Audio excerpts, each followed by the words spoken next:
QA/QC, GHG mapping, and TRI NEI SLT program crosswalk from each of the project leads on those teams. And then we'll do a brief update from two related projects that are related with CAER in terms of aspects of data and processes for the FRS RTR project and the SCC Source Classification Code web service tool. And then lastly, we'll have additional time for questions and answers. We will take a little break after the R&D projects, the last one, to stop and pause for any questions related to the projects before we go to the other brief updates, and then we'll come back to question and answers at the end. If we don't get to your question on the call today, those are being tracked, and we will be producing an FAQ document after the webinar and post that along with the webinar itself. Next slide.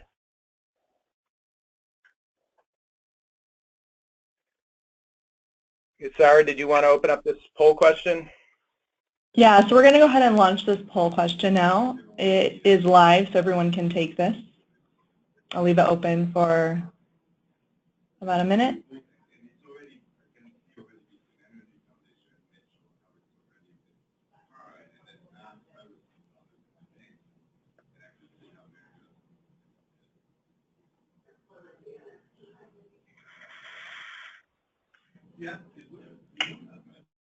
All right, it looks like almost everyone has voted, so I'll give you just a few more seconds for everyone else to get their answers in.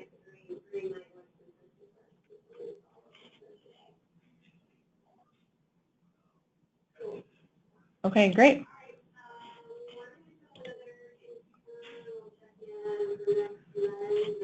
All right, so you should all be able to see the results now. You can see what type of organizations the other attendees are associated with.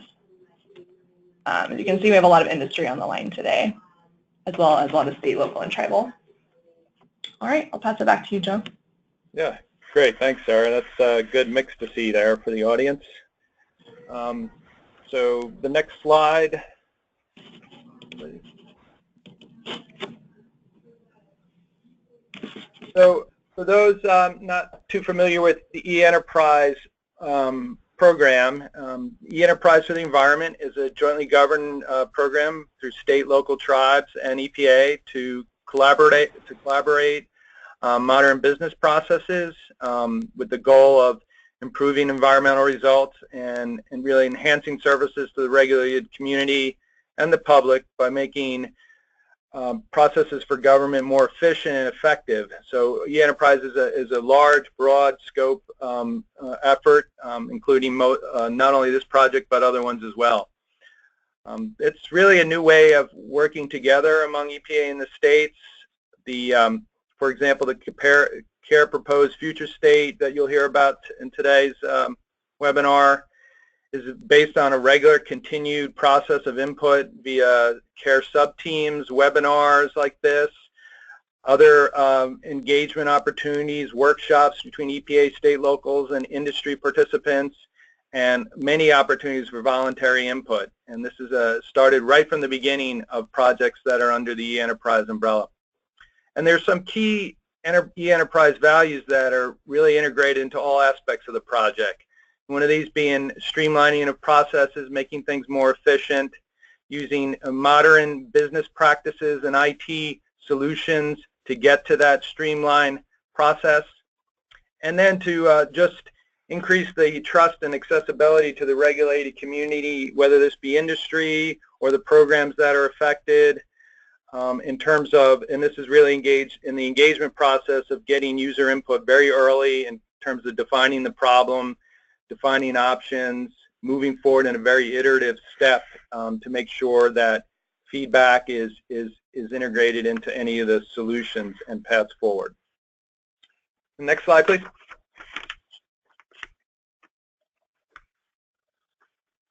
So for CAER, the Combined Air Emissions Reporting Project, the slide shows the basic goals and purpose of the project. So as stated there, it's really, and it sounds simple, but there's a lot of ingredients involved. It's to consolidate emissions reporting activities through modern data sharing technologies and streamlined program collection and collaboration. So one of the ways I kind of think of CAER as is it's to really move high quality data quicker and more efficiently. That's another way of saying it. Creating a national network of connecting and shared reporting programs is another way you might want to refer to it. So that's the basic goal, and with the expected benefits to include, more efficient and easier compliance for industry in terms of reduced and duplicate entry requirements, more consistent, timely, and reliable data for regulators to use and to provide to the users. Improved emissions data quality by being able to share data. You tend to have this bar of increasing higher quality data because you have one data point then that's getting a lot of people using it. That tends to increase the quality of data and allows access to the best data available. And then improved accessibility and usability for data for all users. And so this is the idea of being able to distribute and move data quicker into multiple end users, including the public, for a variety of uses. And air emissions data is used for a number of different purposes. And right now, the project is focused on point sources. So we're not talking about kind of general area type sources that some of you may be familiar with. We're talking about facilities, industries, the kind of what you think of as point source reporting. The next slide, please. So this is a conceptual diagram of CAER on how it potentially could work in a proposed future state. And if you think about it, we have different air emissions reporting programs. And if you look on the right-hand side of this slide, you'll see TRI, the GHG reporting rules, CEDRI, NEI, SLT databases. So right now these kind of exist as individual silos where industry reports to either directly or it goes to the state and it goes from the state to EPA for NEI, for example. So you have individual silos. In this proposed future state, we kind of have this now created as a shared system. And what you see on the left-hand side under what's labeled as portal and attributes entry is part of the process of developing a shared facility attribute data set. And this would be the profile of the point source. What's there? What are the components? What units does it have there? So this kind of sets the profile for which then emissions data need to be associated with for any given program. Right now in CAER, what we're looking at is that second side, the right side, where you see the arrows between emissions entry and all the individual programs. There's a lot behind all those arrows, as you can imagine, and the research and development projects we'll talk about today are all about ingredients within that area of this proposed future state. So ultimately, the idea would be able to have this linkage of the facility attributes, the emissions data, and then having a common platform in which this data can be shared and distributed to the programs, and then ultimately, as you see on the bottom right hand of the figure, for other users such as the public and having access to that. So this, again, conceptual diagram, there's nothing that has been written in stone or developed out yet. We're at the stage where we're really working on background research to see how this potentially would work. Could it work? What might be some things that have to be solved to make it work? And for that, we'll go to the next slide then, please. So right now, as I said, we're in that stage of research and development projects. And what you see here is the CAER governance structure. This was established by an implementation plan for CAER that was put together in the fall of last year, kind of scoping out what would you need to get to this proposed future state? What steps would you need to start investigating? And it's developed around this product development structure. We refer to it as the PDT. And that consists of a product design team of state and local members, tribal members, and EPA program staff, 12 members in all, who work out a priority list of projects that feeds kind of this ultimate objective and goal of investigating and furthering the proposed future state for CAER and looking at what would be necessary and moving that ball along. And so this priority list of projects is developed, and then from that come R&D teams made up of a small group of people. It says here, 3 to 5 people over a 3 to 5 month period, narrow scope, focused on a particular objective, particular ingredient, the term I was using before, to develop a certain piece of the puzzle, really. And also to see if there's anything, like I said, that they may encounter that could be a restraint, a constraint, or a hurdle that would have to be, addressed in order to get to a proposed future state. And again, these are also collaborative teams of state, local, and tribal people and EPA program staff working together on these teams. And we're really kind of at we break these up into, it seems 3 to 5 months. It's kind of leaning more towards 4 to 6 months, I'd say, to get through some of these because of the time you have to staff them up and get the teams rolling. So this is kind of the basic structure, and these are the R&D teams that we'll talk today, or evolved from this process and implementation plan. And next slide, please. So the research and development teams are purposed to accomplish a discrete piece of work, like I said, small number of experts. I'm not going to repeat everything that's here because I said it already. Each of the teams are set to kind of establish their own work plans to develop their short-term projects, and they have reporting out to this PDT, sitting staff on the PDT on a regular basis. The first round of projects began in early 2017. So we're ongoing with a number of those right now, and you'll hear report outs from each of those teams today. None of them are fully complete yet. We expect completion by August 2017 timeframe for most of the teams of this first batch of R&D projects, first round.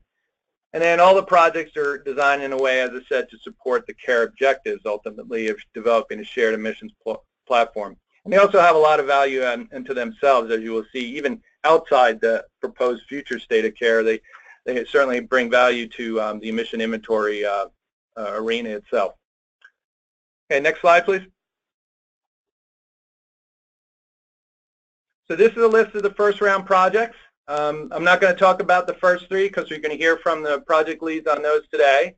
The emissions data design team is in progress as well, and they're establishing a data model with what you can think of as a kind of core set of emission data elements and fields to support possibly reporting through a common emissions form. This is a term we'll use again, and many of you have heard on past webinars. And lastly, the SEC Emission Factor Project, which is a scoping study to document problems and solutions for looking at and connecting SECs with webfire emissions factor and other data to meet a variety of program needs there, and ultimately to particularly look at the importance of that in calculations and ensuring high quality and current data being used for emissions estimation. So those projects are ongoing, and we'll report out on those in an upcoming webinar, but they're not quite ready to do that with findings at this point. So with that, that's the introduction I have for CAER and the product design team and the research and development projects overall. So next up will be Ben Way. We'll talk about the QA/QC project. All right, thanks, Joe. Can we have, there we go, slide 11. Okay, so why are we doing a QA/QC project? During the Quick Start workshop that we held last fall, in which we were actually beginning the process of looking at developing a combined emissions reporting product, it became apparent that QA/QC, that this phase of the emissions inventory work, could really be a bottleneck. Performing QA/QC on emissions data can be a real heavy lift for a lot of SLT program staff, depending on staffing levels, the program's protocols for performing QA/QC, and on the level of sophistication of the data reporting and collection system in use. So the project, the mission of this project is to assemble as comprehensive a list as possible of common QA/QC procedures in use across the country by the SLT programs, and then figure out to what extent we could build those common QA/QC procedures into an automated feature of the common emissions platform or form that we're looking at designing and is the ultimate goal of this whole endeavor. So if you look at the down in the lower bullet there, the team members, you see several of us states are on this project team. We got together and we started to compile a list. Could I have the next slide, please?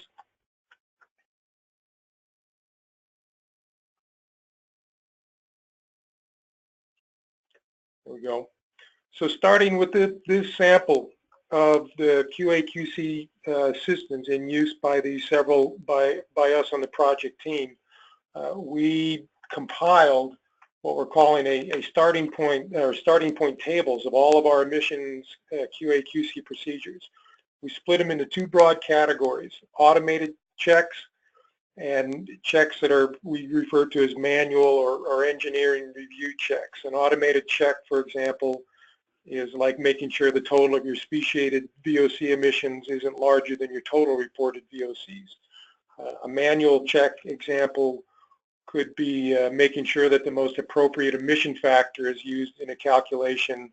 For example, maybe an industry reporter used an AP42 factor when they should have used a stack test or a SEMS-based emission factor in that particular calculation. We also note that there's not necessarily a hard line between automated and manual checks. Some checks that you'll see landed in the manual check table can be automated, but they're often higher hanging fruit that require more integration between the permitting, monitoring, and emissions inventory modules of a data management system to be able to pull that off using some automated logic. Once the starting point tables were assembled, the SLT members of the QA/QC team project team developed a short survey that we distributed nationally, along with the sample QA/QC tables, and then asked responders to add any QA/QC procedures and checks that they used that we didn't have in our starting point tables. And the survey questions solicited information about the program's QA/QC procedures and emissions reporting systems, and provided an opportunity for the responders to add comments or questions to consider in our analysis of developing a QA/QC module. As you see here on that middle bullet, we received 33 responses to the survey, which is pretty good. So now we've been compiling the survey results, refining the tables with the additions we got sent in, and consolidating duplicate responses. We're assembling the comments submitted on various aspects of the QA/QC procedures and characterizing or grouping the types of QA/QC systems in place based on the pattern of the responses that we got in. And all of this info is being used to prepare recommendations for the next phase of the project. Next slide, please.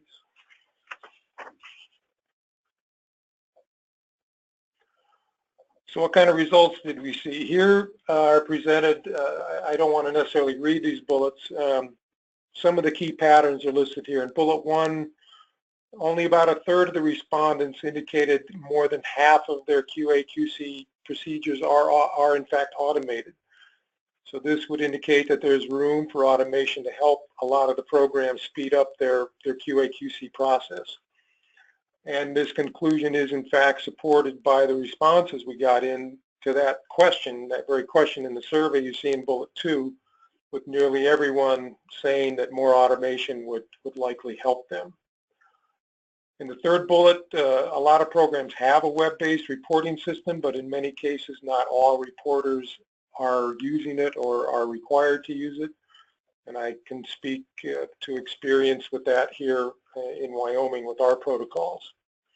Bullet 4 tells us there are still a lot of systems that receive data in a format that requires an additional processing step to get the data into the databases, using either some type of uploading feature or even manual data entry from those emission inventories coming in hard copy or PDF submissions. In bullet 5, We see that relatively few emission inventory systems are integrated with their permitting systems, and this can limit what types of automated checks that can be done, like comparing actual emissions reported to permitted limits and being able to flag that data if that is so desired. And we got a lot of additional checks sent in, as you can see in that last bullet. Next slide, please.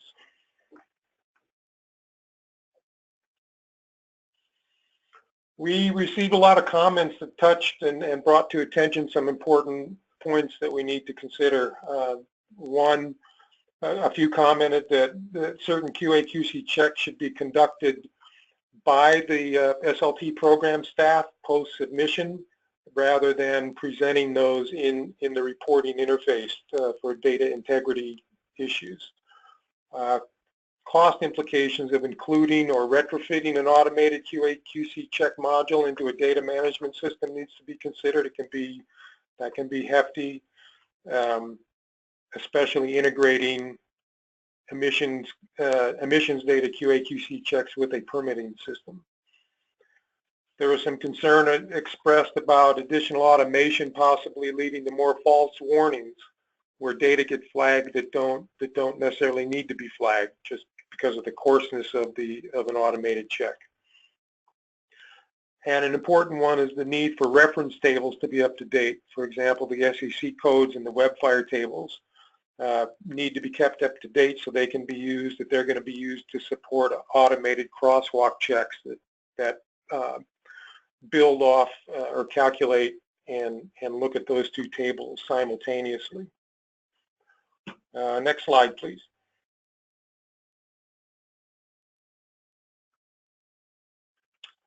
So next steps in this QA/QC project. As Joe mentioned, we're drafting a report.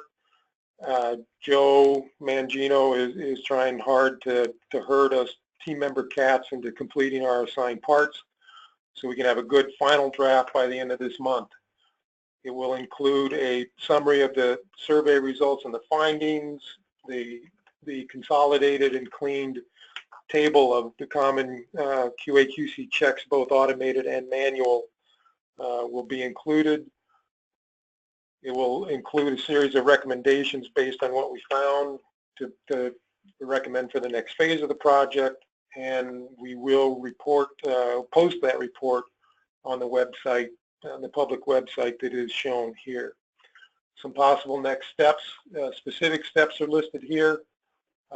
Maybe distributing the compiled QA/QC checks so that states can use it as kind of a reference doc to look at comparing what they do to other programs and possibly look at supplementing what kind of procedures they build into their or add to their QA/QC process. The second one is kind of important. The design or the draft work on developing the common emissions form, we developed 4 workflow scenarios that look at how a state might integrate or use a common emissions form.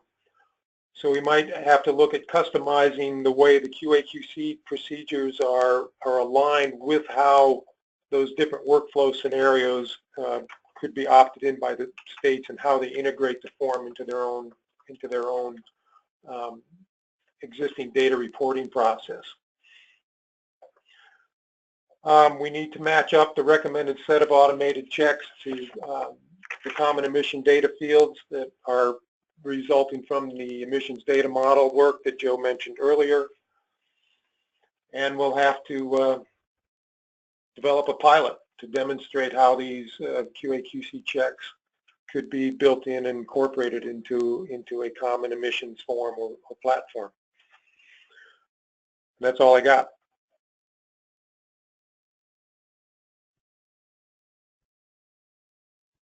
Okay, next slide, please. So my name is Julia Gama. I work in the emissions inventory group, and I've been leading the greenhouse gas mapping study project.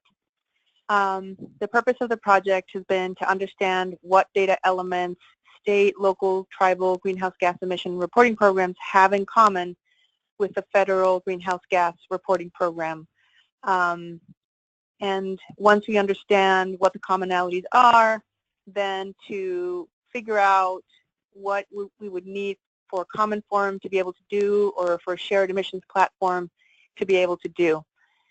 The scope of the project has been to understand reporting requirements for 3 states and 3 industries that require greenhouse gas emissions reporting, and compare them to the federal to identify the commonalities, and then sort of speak to what the common or shared reporting would have to be able to do to be helpful, or to streamline those reporting requirements. Team members have included the states of Massachusetts, Minnesota, and Oregon, myself from the Emissions Inventory Group, and staff from the Greenhouse Gas Reporting Program from EPA. Next slide. So the steps that we've taken have been sort of twofold. First, we looked at sort of a higher level comparison of the greenhouse gas programs for the states and for the federal program. Each participant wrote a narrative description of their program, and we created a table of comparison of the data elements, so specific data elements. So our greenhouse gas reporting program staff created a table that lists all the data elements that are required for the federal greenhouse gas reporting. That included common elements to all sectors, so that's subpart A, stationary combustion, subpart C, iron and steel, subpart Q, and landfills, subpart H. And we wanted to be able to have a range of different types of industry that could be very different, and so that's why we chose those. We then moved to a facility mapping exercise, which we're almost finished with. The first part of that was states took on a specific facility and a specific industry. So Massachusetts took on stationary combustion, Minnesota took on iron and steel, and Oregon took on landfills. Each state has produced a narrative that describes how the state uses greenhouse gas federal data to validate what they are receiving on the state end. And they are all currently working on a unit-to-unit comparison table. And what that means is they've chosen one facility and they're looking down what the facility reported to the federal program versus to the state program for each unit. Next slide.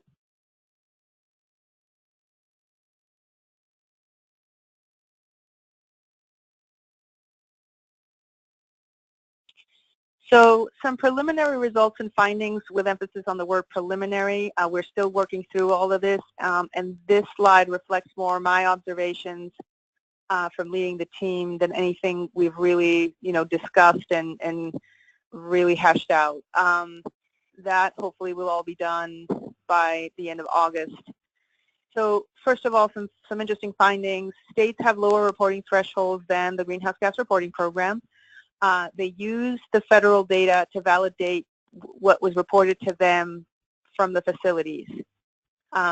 States require unit-level reporting, so if you have a unit that's Title V permitted, then you're being required to report greenhouse gases for that unit.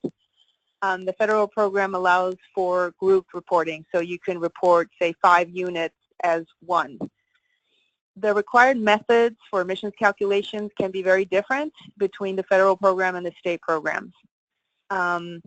Reported unit level data for states is not considered CBI. CBI has been something that we want to stay sensitive to. And so except for a handful of cases where the industry can come to the state and say, please, this is CBI data, do not disclose it. Everything else is public and can be shared with the public upon request. So it's not something that's published in databases, but if you ask for it, you can get it. And then some of the timing issues, some states have different sort of deadlines, if you will, for reporting and publishing than the federal program. Some are earlier, some are later. And states have their own reporting systems for their programs. Some either have or have been moving to using the same system they use for NEI reporting. and everyone uses eGRIT for federal reporting. So a thought is some thoughts about shared emissions approach under CAER. One thought is that capturing unit level data or allow group data to be parsed out to the unit level would be something the common reporting would have to be able to do. So that if you are an industry and you are reporting, say, 5 units as one to federal program, the system should be able to ask you how you would parse out those emissions by unit. You should be able to perform calculations using different methods and have the results of those calculations be sent to each program that requires them. So if federal requires method A and state requires method B, you should be able to input your data and have the system help you calculate emissions using method A, using method B, and then send the results to each program. You should be able to send your data to the program that needs the data first. So the data shouldn't be held, if you will, until the deadline of one program. It should go to the program that needs it first as early as possible.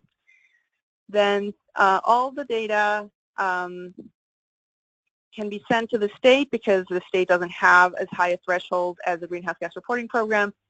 But then the common form or the common sharing platform would send facility data for facilities above the threshold to the federal program. So there's a lot of movement that this form should be able to do, sending everybody what they need. And finally, this common reporting or shared reporting should be able to interact with a state and greenhouse gas reporting program systems that are already in place. Next slide.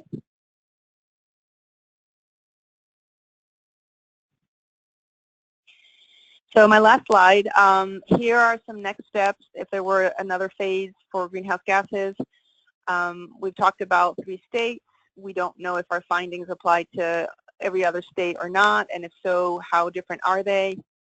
Do our findings apply to all other sectors or industries? We'd like to know how a shared emissions reporting platform would have to be designed so that burden is not increased to either industry, states, or federal programs.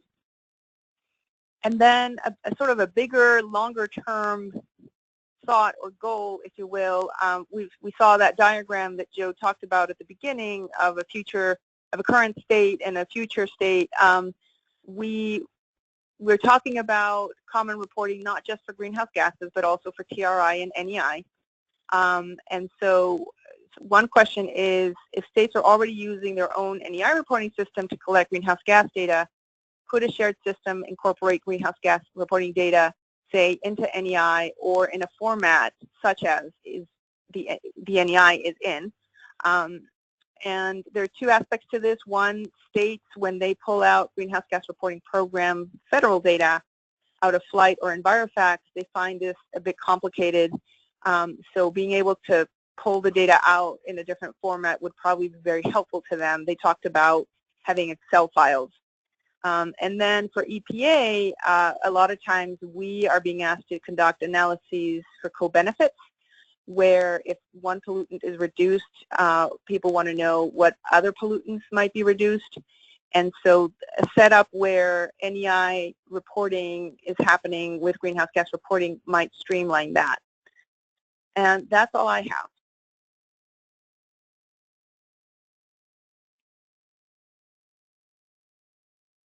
This is Kara Kern. I'm in EPA's TRI program, and I was the lead for the TRI NEI SLT project.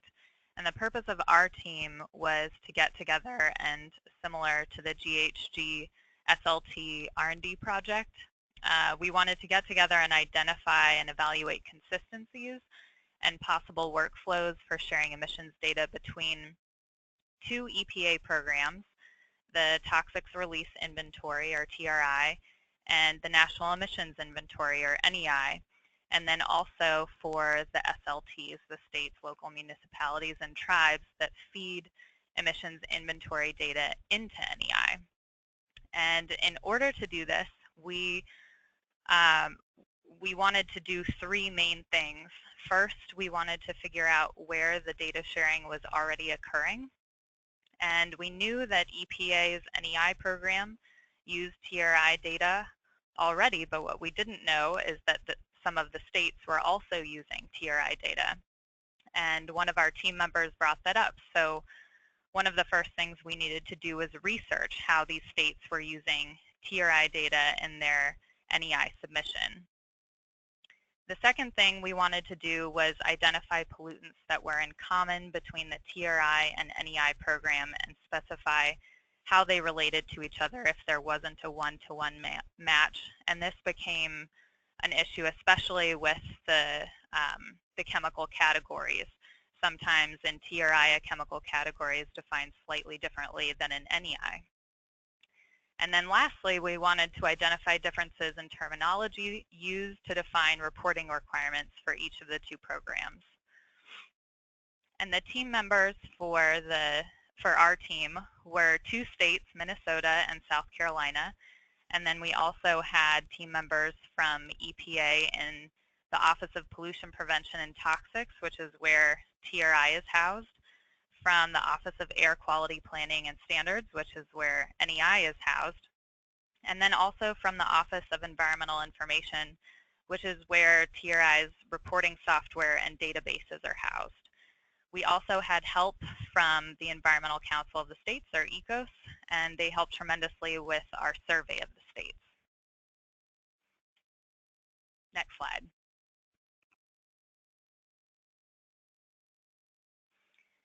So the steps we took to tackle each of these three things we wanted to accomplish is, for the survey of the states, we contacted ECOS and asked them to send out one question to all the states asking whether or not they use TRI data in their emissions inventory submission.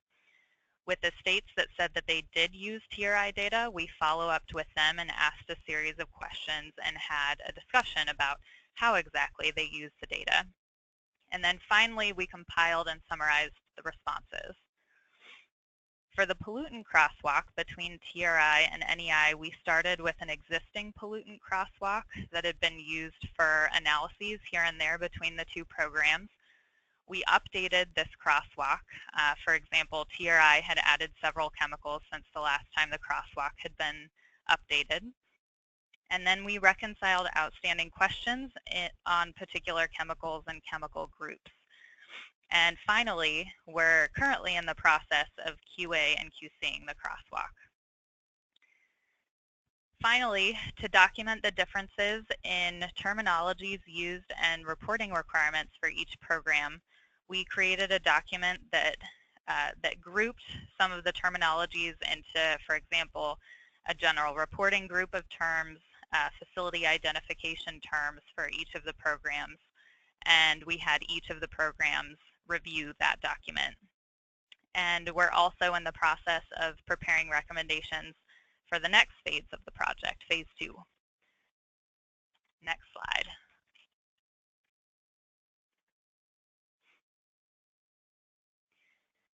In terms of the results and findings for each of our three deliverables, for the survey, we first we asked the question of all the states, do you use TRI data in your emissions inventory submission?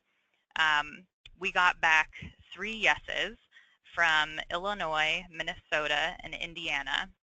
And with those 3 states, we had a follow-up discussion where we asked them, for example, when they incorporated the TRI data, which facilities in TRI did they incorporate into their EI submission, and which pollutants. And Illinois and Minnesota used a very similar approach in incorporating TRI data. Indiana used a slightly different approach in that they looked at the TRI data, but then intentionally excluded that data because they knew that EPA would incorporate the TRI data later. So that was really interesting to see how the different states used the data that was available to them. And then we also had EPA's National Emissions Inventory staff complete the survey because NEI does use TRI data as well. And they incorporate the data into NEI after the air emissions reporting requirement deadline. And finally, our last sort of overarching result was that we found the states and EPA all reported the TRI data using the engineering judgment calculation method code. Next slide.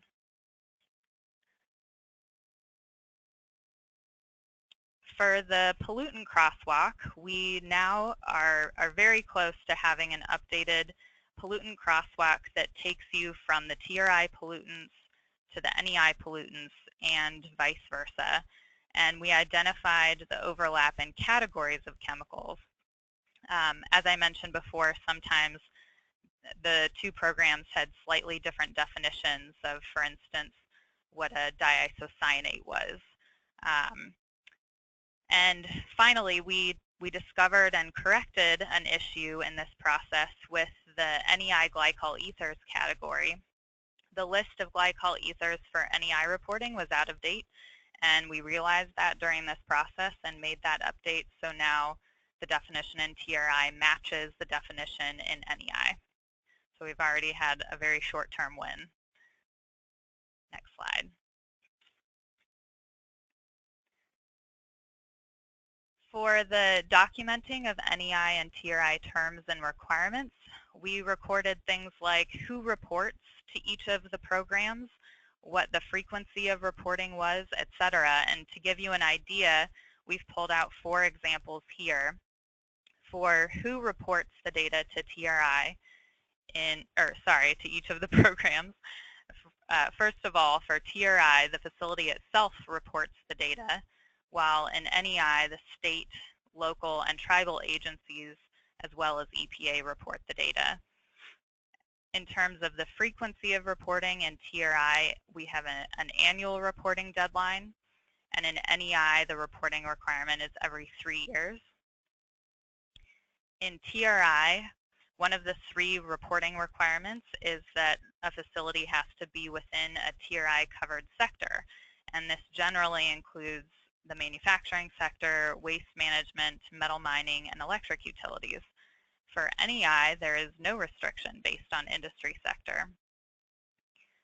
And finally, for pollutants, another one of TRI's reporting requirements is that the chemical has to be within the TRI list of chemicals, and these generally include chemicals that cause cancer or another chronic human health effect. They cause acute human health effects, and or they have environmental effects. And in NEI, the criteria air pollutants and precursors are required, and hazardous air pollutants are submitted voluntarily by the SLT, and they're also estimated by the EPA. Next slide.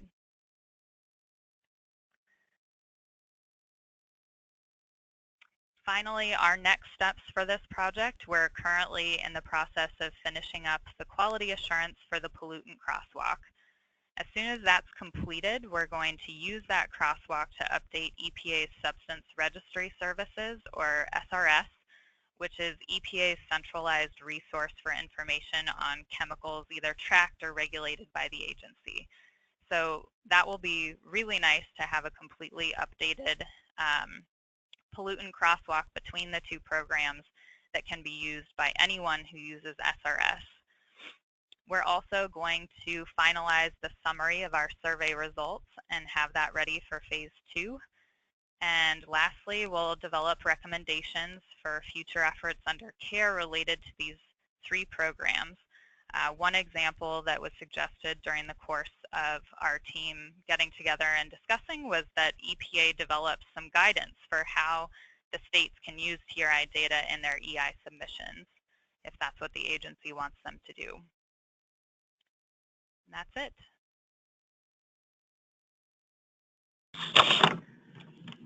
All right, thank you, Kara. So we do have a couple minutes now to take a few questions that are related to the projects that we just heard about. If you have a project-specific question, you can go ahead and enter it into the question box. Alternately, if you'd like to ask your question verbally, you can click, there's an icon, that little hand symbol to raise your hand, or you can just type into the box indicating that you'd like to ask your question. As long as you're connected correctly to audio, I can unmute you then to ask that question. So in the meantime, I do have a few questions that have come in that I can start with. Sounds good, Sarah. All right, so the first one is, can you share any thoughts on how raw data outliers might be handled?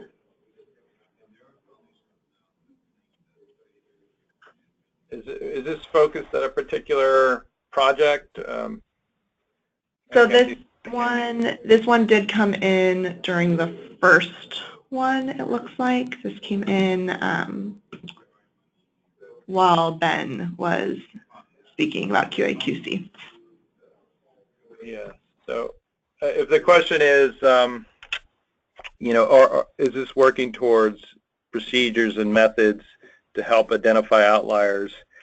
Yes, I mean, it's you know, the QA/QC project is looking at a variety of procedures that are used across different state programs and EPA programs, including outlier analyses. And the idea would be if you were to proceed to some type of kind of uniform set or common set to be used in a shared service, you would need to, you know, go further in terms of what would be, you know, what's the definition of an outlier, or what's considered outside the bounds of you know, reasonable range. So those are questions that would revolve, you know, around any of the business rules about how to actually apply that check. But that's certainly one of the ones we saw in the survey results. So Ben, I didn't know if you had anything else to add to that. Well, not just a little. I mean, because like you alluded to, it's going to depend on the scale and size of different types of industry units in a given state as to what an outlier is going to be. It's going to differ by context. So that could be a tricky one. But yeah, it did come up in the list of QA/QC procedures.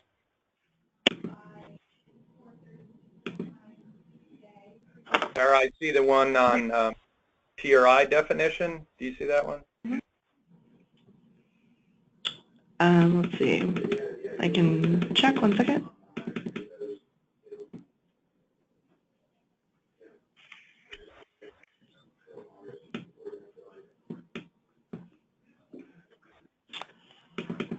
I'm not sure which one. Okay, I can read it. Do you want to read it out? Yep. There was a question that came in, and Kara, I don't know if this is one that you have an answer to right now. How does the definition in TRI match that in NEI?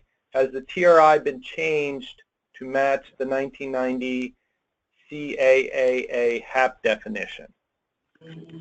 Yeah, so they are the same now, and I think it was just the NEI guidance and maybe the reporting software that needed to be changed. In terms of rulemaking for each of the two programs, they have been the same for a few years. It was just the public-facing information that needed to be updated so that the two programs they now have the same definition for glycol ethers.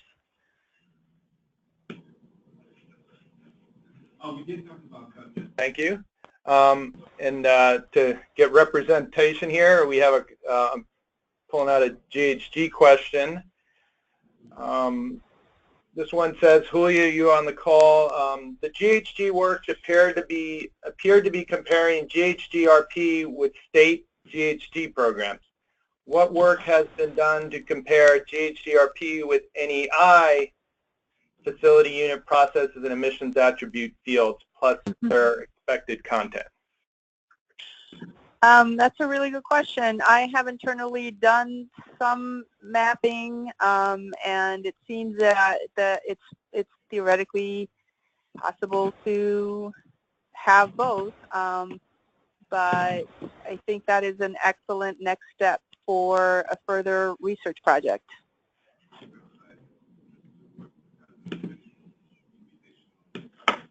Yeah, Thank you. Great. Yeah, I mean, certainly, as you've seen on a number of these projects, they've all identified next steps, and these will be worked into successive phases of these projects. And you've heard some of those already mentioned today, but will be there may be others as those projects, those first phases of the projects wrap up. Sarah, you seen any other ones at this point? We won't be able to get to every single question that people will have because we have a couple other, we have a few more slides left. We can come back after we get through the rest of the slides, but we wanted to at least give an opportunity, particularly for anybody that couldn't work the type-in questions. If somebody needed to actually like verbally express those questions, we wanted to give a moment for that as well. Yeah, so I haven't had any requests come in to ask any questions verbally yet. We just have some typed in ones, so I think we can probably hold those ones until the end. Okay, and I'll just answer this last one. It's kind of a big picture one. Is somebody asks, what is the time frame for the development of CAER? Will the deployment be across all states or just the ones that are part of the team? So as I've mentioned, CAER right now is a conceptual design. There's been no specific tools to implement in terms of a pilot where there's an IT piece that's been constructed to link all these programs together. A lot of the research is being done to be able to support such an effort. So there's the time frame is to continue this kind of background development work at least through the next year here, and get to an initial milestone of being able to prepare a pilot study at a volunteer state or local program to see how it would work. Of course, this relies on available resources and funding and development of the IT pieces, as I said, which are not there yet. So there's a lot of development work to get to that point of doing a pilot, and that's kind of where we're at right now. There's no intent to make this a requirement of all the states to utilize. If this proceeds along a path to a common platform tool, the idea is that states that would want to use this, and it could be states that participated, or it could be states that didn't participate in early aspects of it, but may find that there's a big benefit to utilizing it. And again, the it is in development still, in design, and it hasn't been fully scoped out yet because it's dependent on a lot of the results of these research and development projects to see even what would be in the scope of such an IT piece or solution to CAER. So hopefully that gives a little bit sense of that question. And I think at this time we'll stop on the questions. We'll come back to see if we can answer a few more before the webinar ends, but we have a number of slides that we wanted to get to. And so Sarah, and I think next up is slide 26 with Mark Huyu update on the FRS RTR project.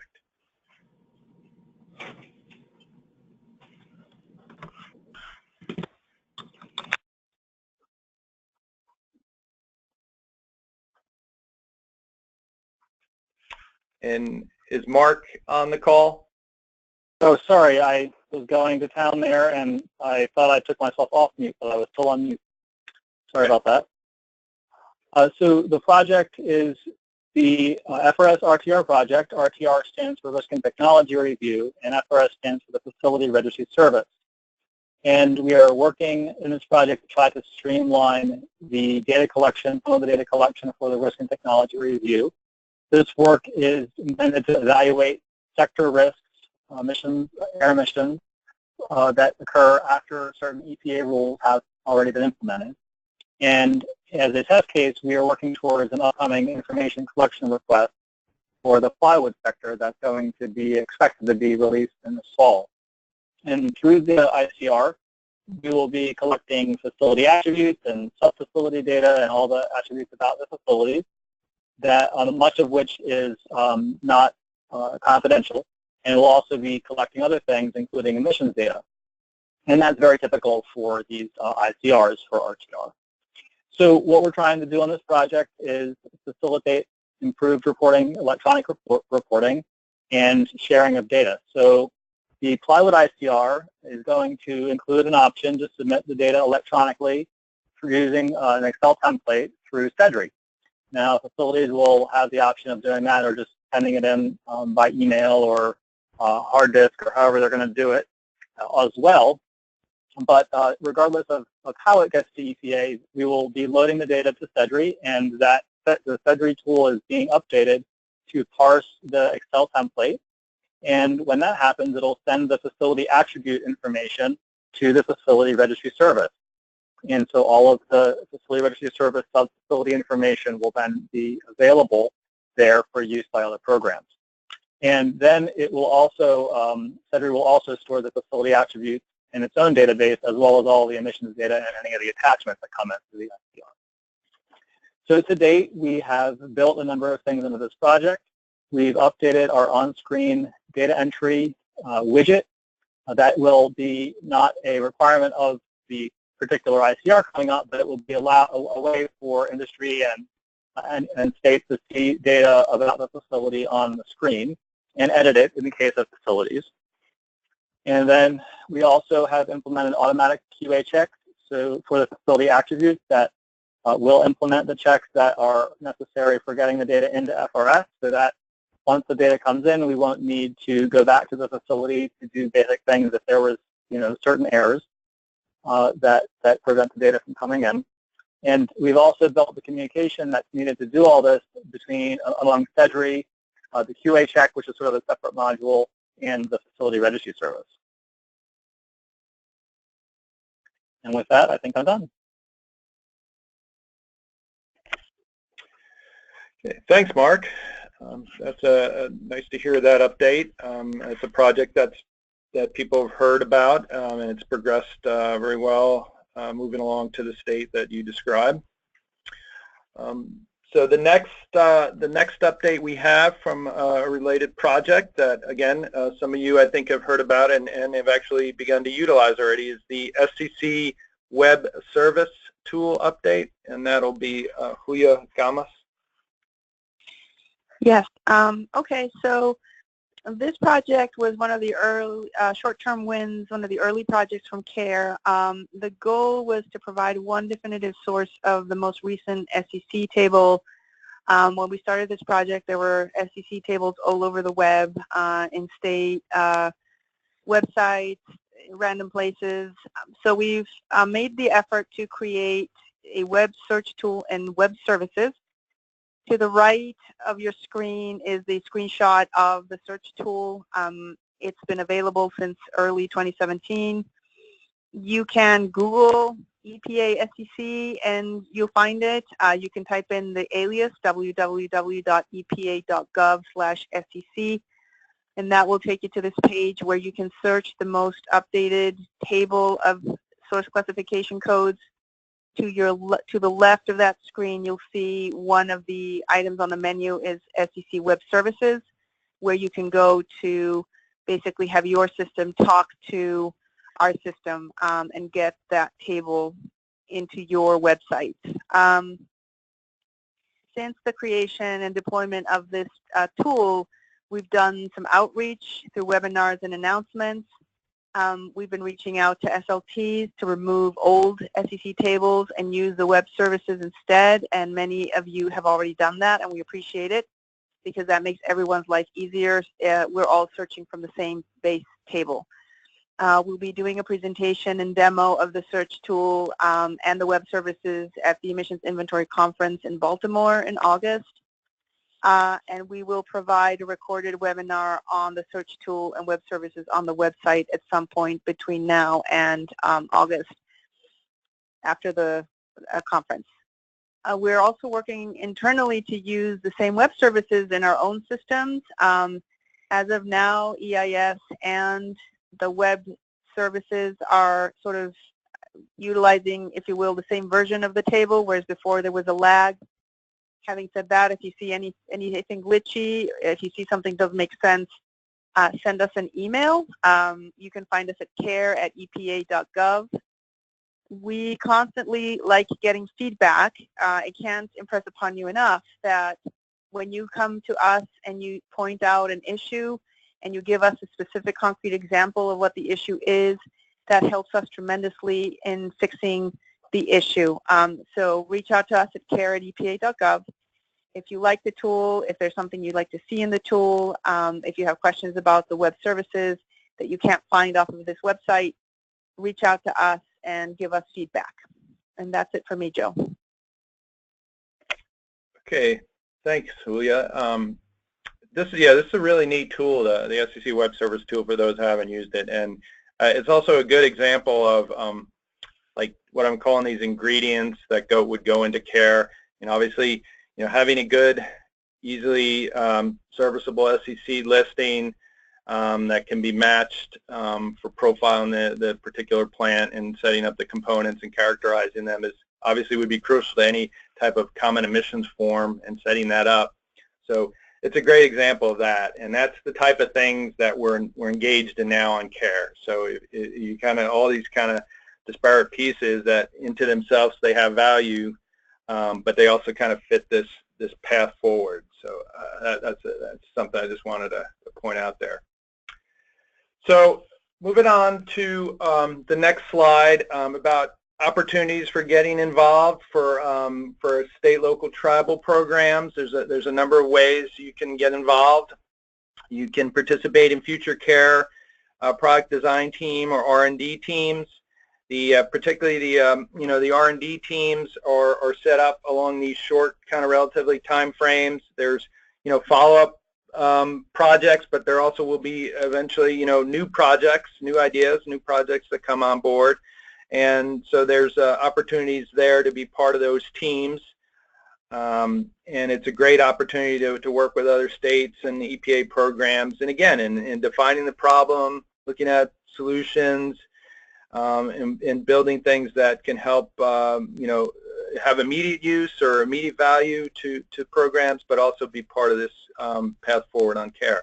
So the contacts there are shown. Kelly Poole at ECOS and Michael Burton at Arizona is a co-chair on the product design team for CARE, as well as Mark Wirt at Massachusetts. And I should have mentioned them earlier when I started off on the introduction. Both Michael and Mark serve as co-chairs with myself on the product design team that meets on a regular basis, and then of course myself as well as a contact. Also suggest joining the CARE listserv by sending an email to join care@listepa.gov as shown there. And then also general comments on CARE and feedback on the SEC web service that Julia went over. You can send comments and feedbacks to care@epa.gov. So maybe you didn't have your question today, or you might have a question. That would be a place you would want to send that. Or if you wanted to share information, I saw a couple comments about people wanting to share some information. So you can send that to us that way, and we go through that and try to get it to the right person to look at and consider and work that into any FAQs, for example, that we put together as well.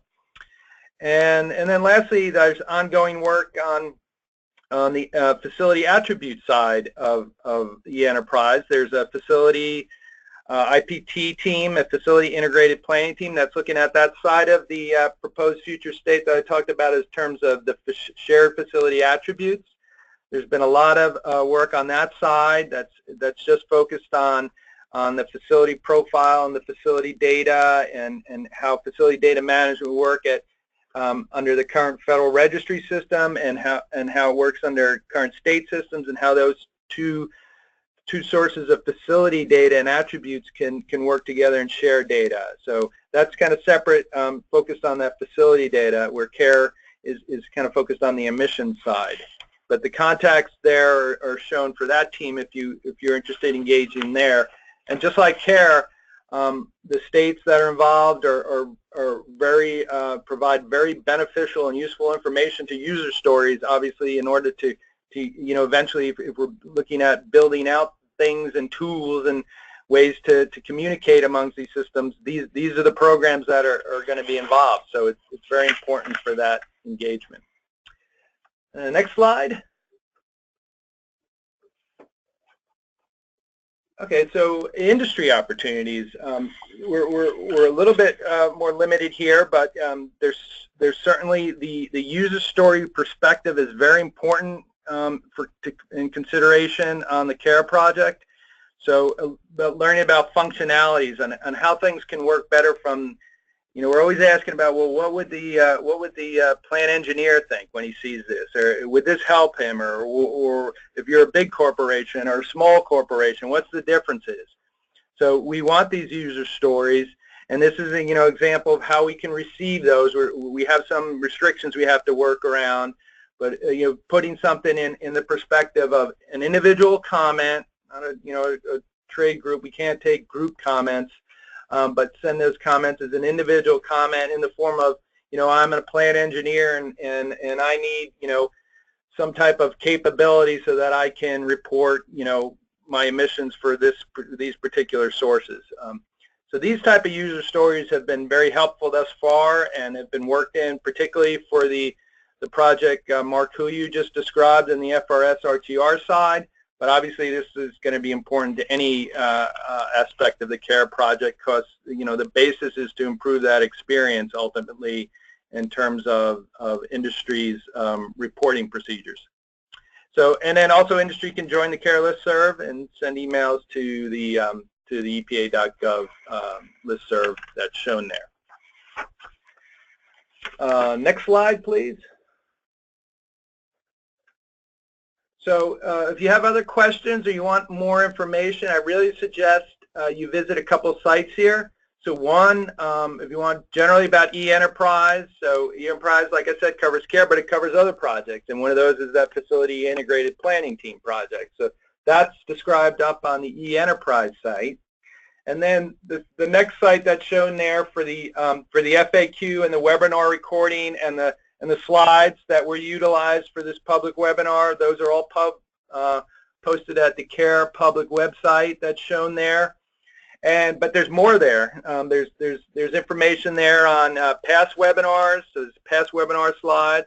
There's also descriptions of each of the projects and their work plans, the detailed work plans that each of the R&D teams had.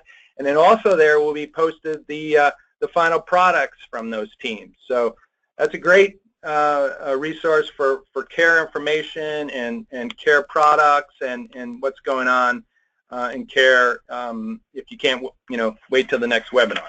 So put that out there to take a look at. And next slide.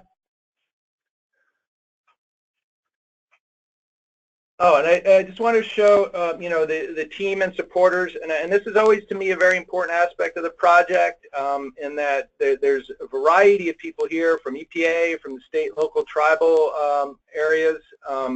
We've had, across the time, about 17 or plus states that have been involved, state or local programs that have been involved with the CAER project, either on the PDT, the R&D teams, or through some of the other workshops that we've held. And then the EPA side, this represents multiple programs and offices. It's not just OEQPS, it's OAR, OEP, other branches, our TRI folks, and OID, which is our information division. In terms of IT, there's a lot of IT involved with this, so OEI, which is our Environmental Information Office, is very much involved as well. So a lot of people to do what's been done thus far, and then certainly moving forward to proceeding down the proposed designing and scoping further. So that brings us to the end of our presentation. Sarah, I didn't know if you had any things that you wanted to mention. We maybe have a couple minutes for if there was some late questions coming in. Just to note, though, we're going to have those questions, and we'll utilize those for FAQ. So if we missed your question, we'll get to that when we get the report out and develop the FAQ for the webinar. So I didn't want people to think that if we missed something, we didn't see it. Yeah, thank you, Joe. So we will be publishing this recording online and posting it along with the slides. So we'll send those links out once they're available to everyone, so everyone will be able to access this. And then, as Joe said, we'll also make sure we answer all the questions we don't get to now. We do have a few, though, that we can cover now, so I can start reading those off. Yep. And just as a reminder, if anyone else has questions they haven't entered already, you can go ahead and type those in, and we will try to get to them. All right, so the first question is, for pollutant mapping, what exactly is being mapped? Are you mapping the program's definition of a pollutant along with the context for defining the value of pollutant emitted? This would be like making sure the label on the box matches between programs and whether the contents of the box, which would be like emissions data values, should be equivalent or not. I can tell you have the pollutant label covered, but the contents seem a bit unclear. I know that was long. Let me know if I need to repeat that. This sounds like a question for me. This is Kara. We, as this first step, we only focused on the CAS numbers and definitions of chemical categories for each of the two programs.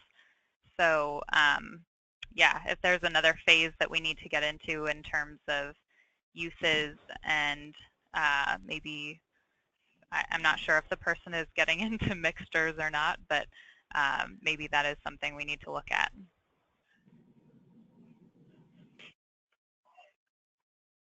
Okay, thank you. So next question is, does the TRI work touch on the limited TRA universe, i.e. covered facilities depend on materials handled and number of employees, etc.? Or is this an issue for the integrated facility project? We definitely did cover the definition of a facility within the TRI project and sort of had some discussions with the NEI program and the SLTs about what that would mean in terms of what data they collect. I'm pretty sure the facilities group also looked at that, but I'm not sure.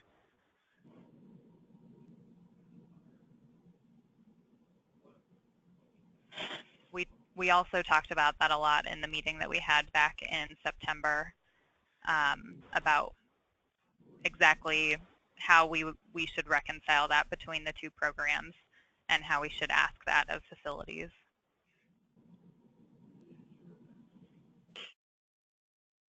Great, thank you. Next question, are CAS numbers being used for QA/QC?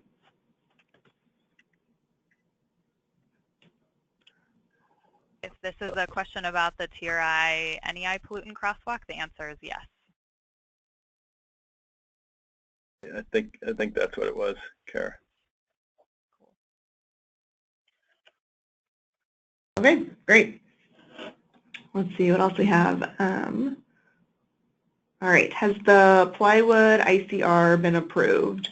Is there any likelihood it could be pulled for some reason? Unfortunately, I think Mark had to step off the call. That's one that has been one that's obviously been tracking recently, so I don't want to give any wrong information out on that.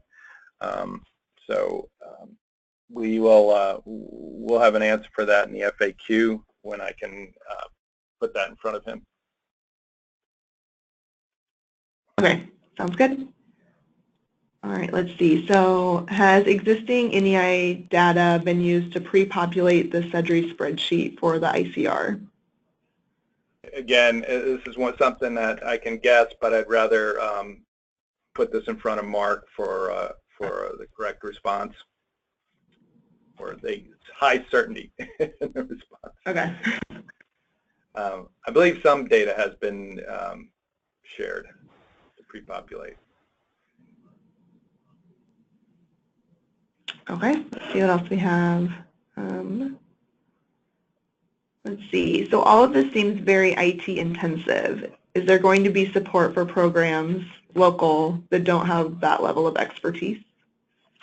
Yeah, so this is a great question, and one we're we're looking at now in terms of, first, the first thing up, like I said, would be, obviously IT pieces would come into this in terms of applications and shared services, and so that, we're kind of focused right now on like how would this functionality even work, and what would a pilot look like.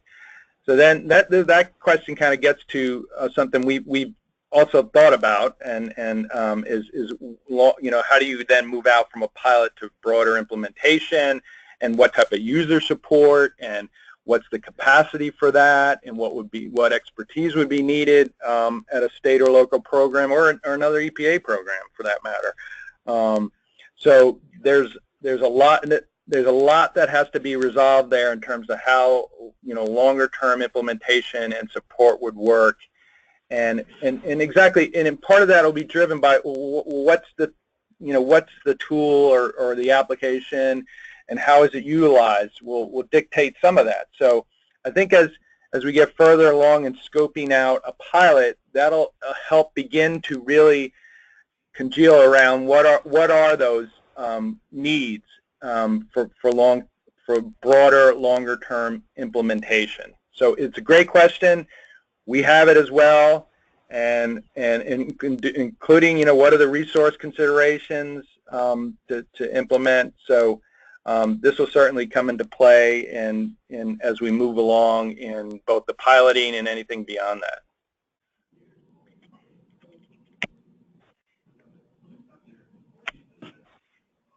Great, thanks, Joe.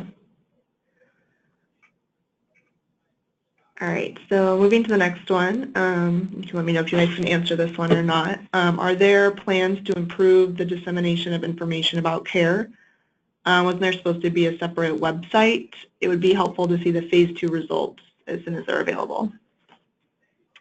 Yeah, well, there's the CAER website that I mentioned that has, I think, most of the information people would be interested in, from the implementation, the original project definition, the short-term wins that were done, the work plans for the R&D projects and the PDT, the scoping out of those projects. And then, like I said, the products of the first phase teams will be posted there. And then when second phase R&D projects are scoped out by the PDT, those will also be posted there as work plans for the second phase. So I think most of the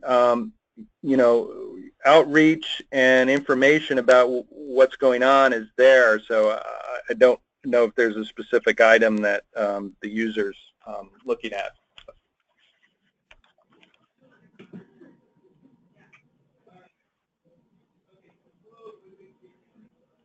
All right. And then Mark, who entered that question, if you have any follow-up, you can go ahead and enter that in and we'll read it out. But in the meantime, next question is, does the TRI go by compound mass or elemental mass for metals?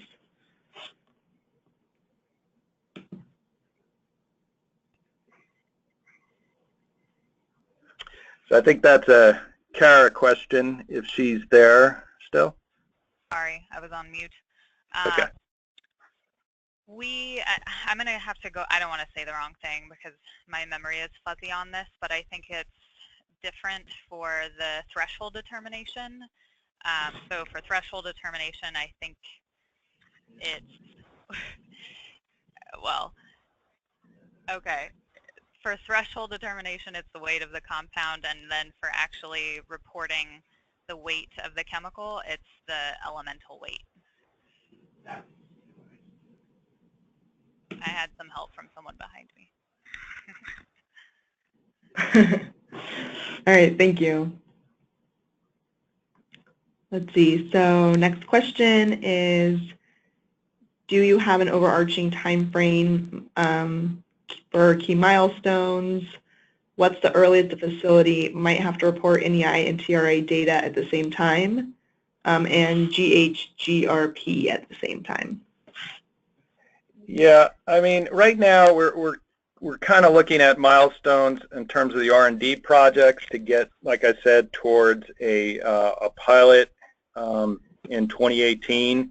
I wouldn't want to go beyond, there are in the implementation plan for CAER, 5-year goals to see a couple states have a shared system in place. But they're very uncertain because we haven't gotten to the phase of a pilot. I think as we progress to that point and determine, how would this work? What does it consist of? Again, what are those what is those needs for implementation? Those milestones will be, a little bit better in terms of what it might mean for any given reporter in any given situation. So it would be very uncertain to say, anything beyond, well, there's a 5-year plan to begin to, to have a lot of states utilizing some shared system, because, we're just not there yet to defining what that is yet. But like everything else, like every other big project, you set goals and milestones, and that was done in the implementation plan for CAER, and that's that's posted and available. So, but again, I would take that with a grain of salt, knowing that that's exactly what it is. It's goals and objectives. I think as we progress to this second phase of R&D projects into next year, we'll have a better idea what does this look like, and what does it mean in terms of timing, and what might it be for anybody that might be engaged in this in any aspect of it. So I probably want to leave it at that right now. Okay, thank you. So another one is, have you identified any rulemaking needs at this time? No, and that's certainly an important aspect of the project, and particularly when it comes to looking at how this would actually function in terms of data being shared and distributed among different programs. Every program has rules, and those rules state when data needs to be submitted, what a facility is, what pollutants need to be submitted. So the idea for CAER was to not broach regulatory changes in the beginning from a couple standpoints. One, it gets very time-consuming to even begin to look at changing regulations, so that was not put as a high priority in terms of more focusing on what things can be done without changing regulations, and more about the movement of data amongst programs working within the confines of their current requirements and not affecting those. And that's been kind of one of the perspectives that we've always had on CAER thus far. Now, as things progress and it becomes obvious that you can never share data between these two programs because something about the timing or where it goes, then that might be a constraint that's recognized in that in that research, and it either will have to be addressed, or if it's going to create a problem that needs to be resolved, or it may point to having to do something in a different way. And again, if it, the idea would be to identify where those needs are necessary, and then, would have to involve the programs that are involved if it would necessitate such changes. And would they be, tweaks to the rules to make it work, or, you're talking, it would require like very, wholesale changes, and changes on the regulatory front, as people know, are time consuming and could take multiple years. So that certainly would be a constraint to be documented as we move along. But no, there's been no regulatory changes proposed at this point. Thank you, Joe. It looks like we have time for probably one more question. Okay. Another one we have here is, and I think this might be in response to another one of the answers that was just given. It says, why can you not take group comments or contributions? I don't know the specific legal basis, but I've been told that we can't. I'm sure it's something to do with the receipt of public input to a process. But I can talk with those at higher levels than me of the reason why. But I've been very clear instructions that that's what we need to do.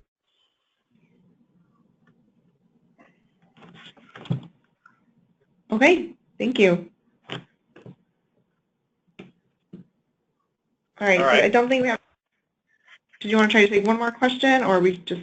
There's a couple more. We could just some answers after. We have about 1 minute left.